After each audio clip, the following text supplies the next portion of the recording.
Con Lorenzo Riva dello Tsunami è stata veramente una finale interessante, eravate andati sotto dopo pochi secondi, poi l'avete ripresa, poi magari alla lunga è uscito un po' fuori il Cotton Club, però comunque sia veramente complimenti. Come avete vissuto questa finale?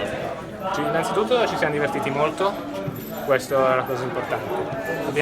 All'inizio abbiamo fatto un po' fatica a prendere le misure con un campo così largo, molto ampio, molto scoperto, e probabilmente all'inizio credevamo fosse un vantaggio che i nostri avversari avessero giocato 2 partite in questo campo, ma poi alla fine credo si sia rivelato uno svantaggio perché il campo lo conoscevano molto bene. Ad ogni modo, dopo un po' siamo riusciti a prendere le misure e si è visto un bel gioco.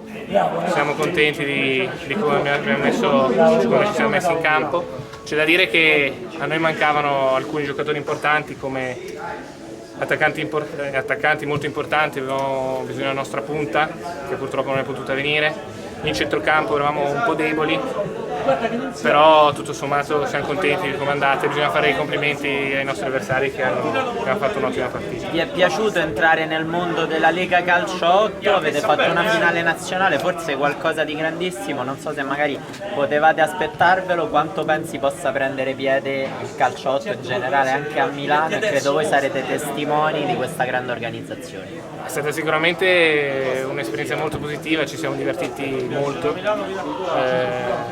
Anche qui all'inizio abbiamo dovuto prendere un po' le misure, ma molto divertente, e credo proprio che Milano possa prendere molto piede.